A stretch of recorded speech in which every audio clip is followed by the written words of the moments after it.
بے پایا بے پناہ بے لوث لامتناہی سمندروں کے ذرات کے برابر، درختوں کے پتوں کے برابر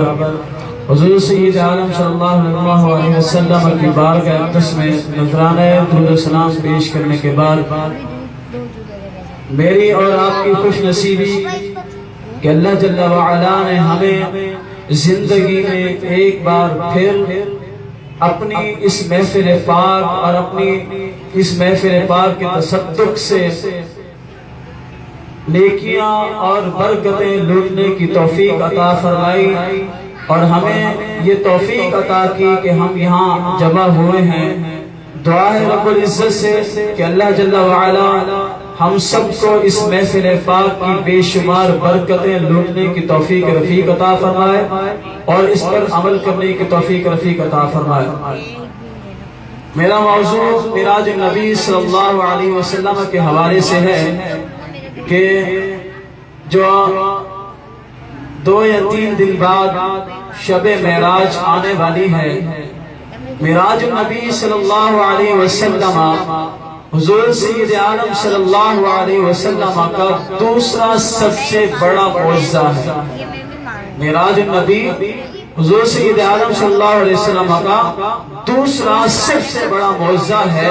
یعنی حضور علیہ السلام کی ذات اقدس کو اللہ جل وعلا نے جتنے بھی معجزات عطا کیے ان تمام معجزات میں سے سب سے پہلا اور بڑا معجزہ قرآن پاک ہے، اور دوسرا معجزہ جو بڑا معجزہ ہے وہ معراج النبی صلی اللہ علیہ وسلم ہے۔ تو اس کی حقیقت کو جاننے کے لیے تصوف اور زنجیروں کو توڑ کر اہل ایمان، اہل محبت، اہل عقیدت اور دل کے نور سے اس حقیقت کو روشناس کریں تاکہ ہمیں اس کی حقیقت کو جان کر ہمارے دل اس معراج نبی صلی اللہ علیہ وسلم کی برکت سے ہمارے دل منور اور روشن ہو جائیں۔ اللہ تبارک و تعالی ارشاد فرماتے ہیں تِلْكَ الرُّسُلُ فَضَّلْنَا بَعْضَهُمْ عَلَى بَعْضٍ کہ ہم نے بعض انبیاء میں سے فضیلت عطا کی۔ اس آیت مبارکہ کے تحت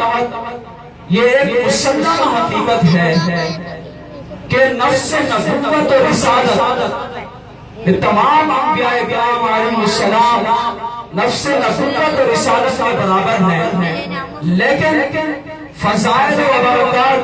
کمالات، جمالات، صفات کمالیہ میں جو رب ذوالجلال نے محبوب علیہ السلام کو جو درجہ کمال عطا کیا وہ کسی نبی کے حصے میں وہ درجہ نہیں آیا۔ جو کمال میرے محبوب کو رب ذوالجلال نے عطا کیے وہ کمال کسی نبی کو عطا نہیں کیے۔ جو جمال میرے محبوب علیہ السلام کو عطا کیا گیا وہ جمال کسی نبی کو عطا نہیں کیا گیا۔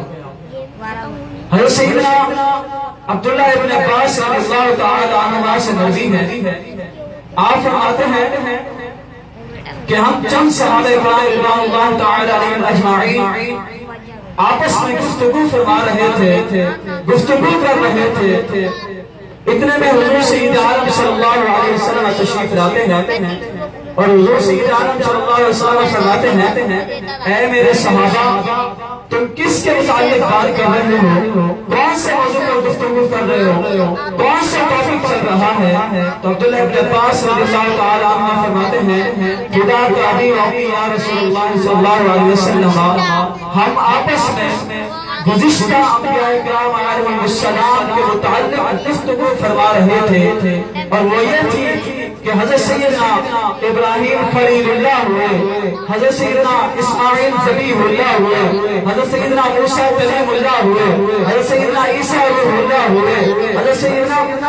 آدم علیہ السلام شفیع اللہ ہوئے۔ تو ہم گزشتہ انبیاء کرام علیہ السلام کے متعلق یہ گفتگو فرما رہے تھے، تو حضور سید عالم صلی اللہ علیہ وسلم پر قربان جاؤ میرے محبوب علیہ السلام نے فرمایا اے میرے صحابہ بے شک اس میں کوئی شک نہیں کہ ابراہیم خلیل اللہ ہے، اسماعیل ذبیح اللہ ہے، اسماعیل ذبیح اللہ ہے، آدم علیہ السلام شفیع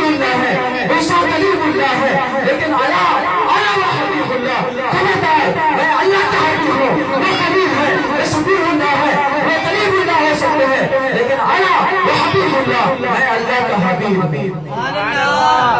اب آئیے حبیب، خلیل، کریم، صفی اللہ، ان تمام میں اور حبیب میں فرق کیا ہے؟ بخاری شریف کے حدیث مبارکہ ہے اور مشکوٰۃ شریف میں بھی اس کو بیان کیا گیا ہے، ان اللہ تعالی قال یا محمد صلی اللہ تعالی علیہ وسلم کل احد یطلب رضائی انا اطلب رضائی فی الدارین۔ ان اللہ تعالی قال یا محمد صلی اللہ علیہ وسلم کل احد یطلب رضائی وانا اطلب رضائی فی الدارین۔ کریم اور حبیب میں فرق یہ ہے، میرا رب فرماتا ہے اے میرے پیارے محبوب، دنیا کی ہر شے، دنیا احد یطلب، دنیا کا ہر شے، کائنات کی ہر چیز میری رضا کرنی چاہتی ہے، میری رضا کے سر پہ سجود ہوتی ہے، تسبیح تعظیم کرتی ہے، میری رضا چاہتی ہے اے میرے محبوب، مگر میں تیری رضا چاہتا ہوں، ہوگا وہی جو میری رضا ہوگی۔ اے محبوب میں تیری رضا چاہتا ہوں، دنیا میری رضا چاہتی ہے لیکن میں تیری رضا چاہتا ہوں۔ یہ ہے کلیم اور حبیب۔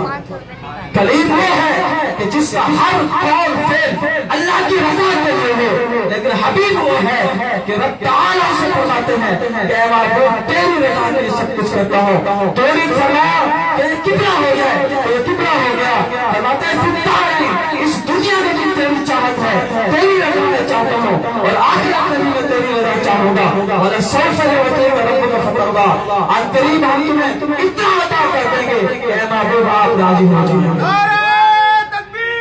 اللہ اکبر، یا رسول تو یہ ہے کریم اور حبیب میں فرق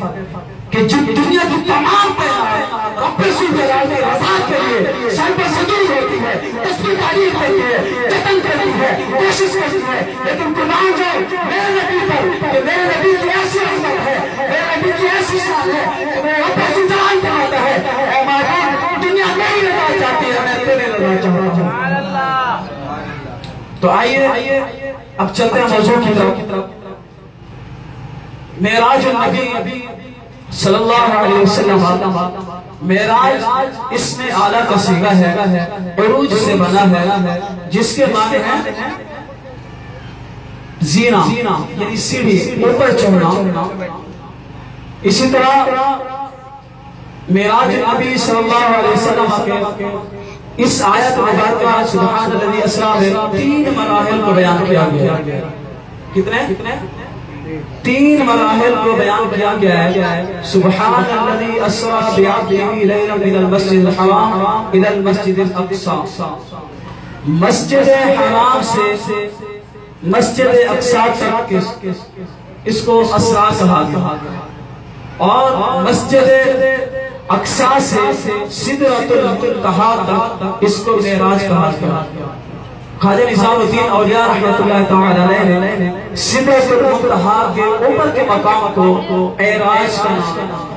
اس کی کا اعراج کا۔ تو یہ 3 مراحل بیان کیے گئے، اور ایک بات یہ بھی ذہن میں رکھنا کہ لفظ اسریٰ ہوا، سفر اور سیر میں فرق ہوتا ہے، سفر اور سیر میں فرق ہوتا ہے۔ سفر اگر ہم کرتے ہیں تو ہمارا ہدف ہوتا ہے کہ ہم نے یہاں سے حیدرآباد جانا ہے، ہمیں راستے میں رکنے کی ضرورت نہیں ہے، بلا وجہ ہم نہیں رکتے، کسی بھی قسم کی کوئی پریشانی اگر نہیں ہے تو ہم نہیں رکتے، ڈائریکٹ سفر کے لیے جاتے ہیں۔ پہلی کوشش یہ ہے کہ جتنی بھی چاہے ہم جلدی سے جلدی وہاں اپنے ہدف پر پہنچیں۔ لیکن سیر کیا ہوتی ہے کہ جب ہم سیر کے لیے نکلتے ہیں تو آرام سکون سے جاتے ہیں، ٹھہرتے ہوئے جاتے ہیں، ٹہلتے ہوئے جاتے ہیں۔ تو یاد رکھیں رات کے اس حصے میں، رات کے اس تھوڑے سے حصے میں رب جلال نے اپنے محبوب علیہ السلام کو سیر کرائی۔ تو میرے محبوب علیہ السلام کی سیر اتنی تیز ہے تو میرے محبوب علیہ السلام کا سفر کتنا تیز ہوگا۔ جو لوگ کہتے ہیں کہ یہ کیسے ممکن ہو سکتا ہے کہ حضور علیہ السلام رات کے تھوڑے سے حصے میں اتنے طویل سفر کیسے کر سکتے ہیں، تو آپ اندازہ لگائیں کہ میرے محبوب علیہ